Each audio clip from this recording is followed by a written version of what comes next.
Assalamualaikum warahmatullahi wabarakatuh. Selamat pagi teman-teman. Baik, untuk kali ini kita akan belajar bahasa Indonesia yang KD ke-3.1, yaitu mengenai surat lamaran pekerjaan.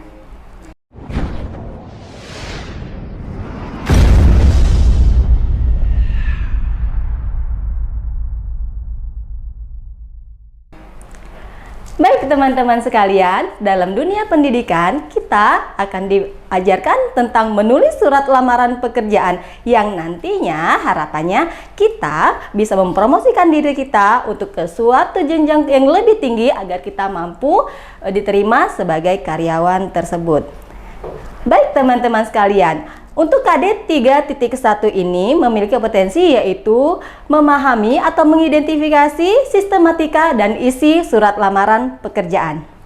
Adapun tujuan penulisan surat lamaran pekerjaan ini yang pertama adalah kita diharapkan mampu memahami isi surat lamaran pekerjaan.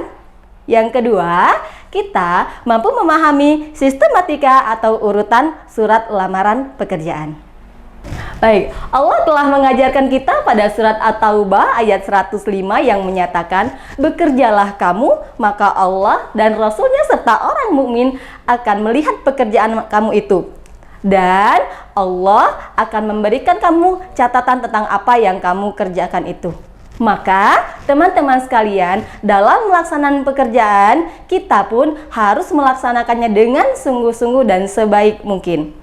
Baik, kita masuk ke dalam materi kita hari ini, yaitu menulis surat lamaran pekerjaan. Definisi surat lamaran pekerjaan itu sendiri yaitu suatu surat yang ditulis oleh seseorang yang ditujukan kepada instansi atau perusahaan tertentu agar mendapat suatu pekerjaan sesuai dengan lowongan pekerjaan yang dibutuhkan. Baik, dalam menulis surat lamaran pekerjaan ada 10 struktur surat lamaran pekerjaan yang patut kita pahami. Yang pertama adalah penulisan tanggal surat lamaran pekerjaan. Yang kedua, hal atau lampiran surat lamaran pekerjaan. Yang ketiga, tujuan serta alamat surat lamaran pekerjaan. Yang keempat, salam pembuka surat lamaran pekerjaan. Yang kelima, identitas penulis surat lamaran pekerjaan. Yang keenam, kalimat penegas surat lamaran pekerjaan disertai dengan lampiran surat lamaran pekerjaan. Ketujuh, kalimat penutup surat lamaran pekerjaan. Kedelapan adalah salam penutup. Kesembilan, nama terang. Dan terakhir adalah tanda tangan penulis surat lamaran pekerjaan. Baik, untuk struktur sudah kita pahami bersama dalam menulis surat lamaran pekerjaan. Lalu, apa saja sih isi dari surat lamaran pekerjaan itu berdasarkan struktur yang kita pahami? Baik, kita ke poin pertama, yaitu tanggal penulisan surat lamaran pekerjaan.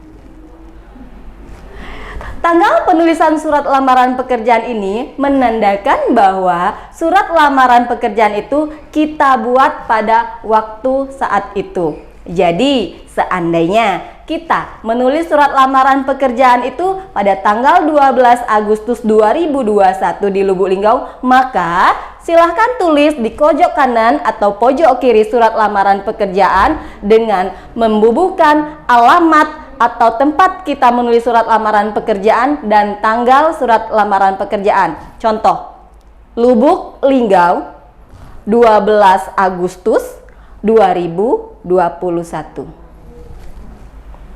Baik, yang kedua adalah lampiran atau hal surat lamaran pekerjaan.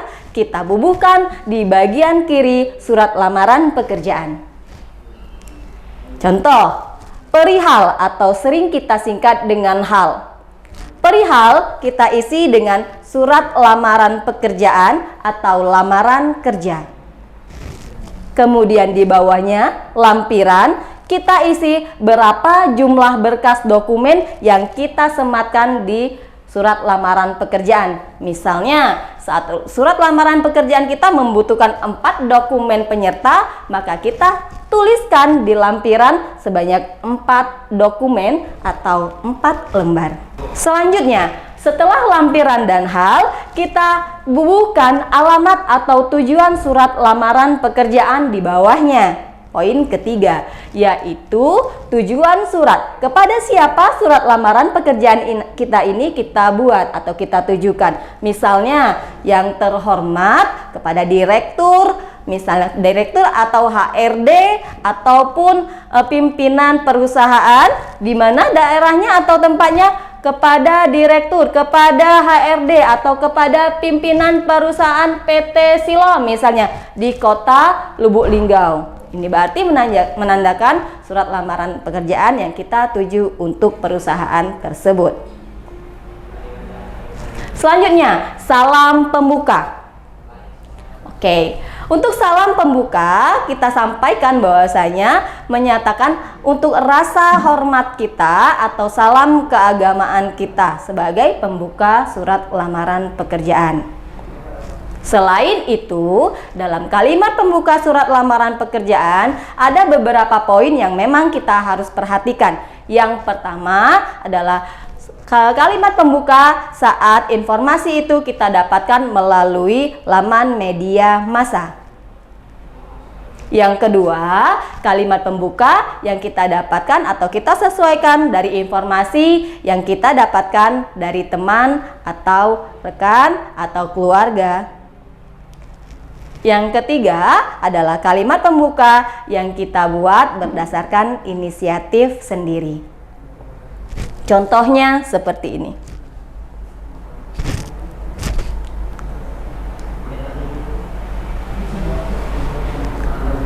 Baik, selanjutnya adalah isi. Isi di sini menyertakan identitas diri kita sebagai pelamar. Yang pertama kita bubuhkan adalah nama kita sebagai pelamar.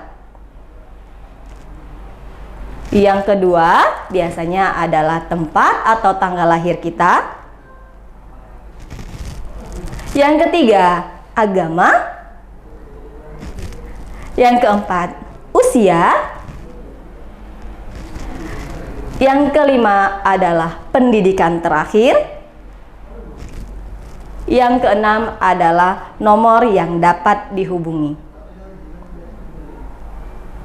Baik, setelah isi dari surat lamaran pekerjaan kita sampaikan, kita pun harus menyertakan dokumen penyerta atau dokumen penguat saat kita melamar surat lamaran pekerjaan. Yaitu yang pertama, biasanya fotokopi KTP. Yang kedua, fotokopi ijazah terakhir. Yang ketiga, fotokopi transkrip nilai. Yang keempat, fotokopi SKCK atau SKCK. Dan yang kelima, daftar riwayat hidup. Perlu kita ingat bersama bahwasanya syarat ini harus disesuaikan dengan info lowongan pekerjaan yang kita dapatkan.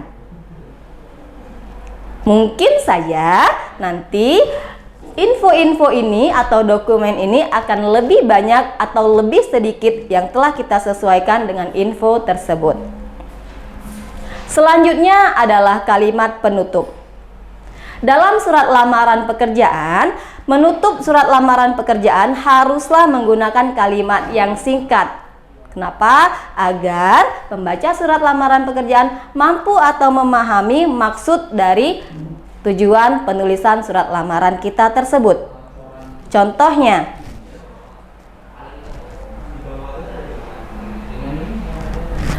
baik, setelah menutup surat lamaran pekerjaan, kita jangan lupa memberikan salam penutup dan terakhir membubuhkan nama terang dan tanda tangan penulis surat lamaran pekerjaan.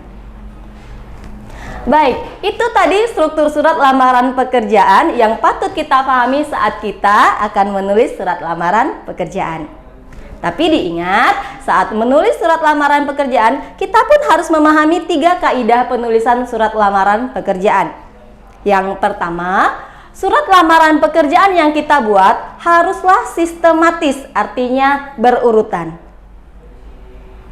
Yang kedua, surat lamaran pekerjaan yang kita tulis harus sesuai dengan ejaan yang disempurnakan atau saat ini kita kenal dengan PUEBI atau Pedoman Umum Ejaan Bahasa Indonesia. Ini terkait dengan penggunaan huruf kapital, penggunaan tanda baca, penggunaan kosakata, dan bahasa yang singkat, jelas, padat agar pembaca mudah mengerti apa yang kita maksudkan.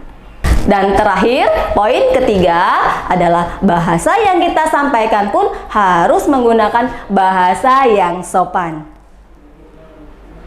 Baik teman-teman, mudahkan menulis surat lamaran pekerjaan, hanya beberapa susunan dan syarat yang sedikit. Jadi, ayo belajar menulis surat lamaran pekerjaan.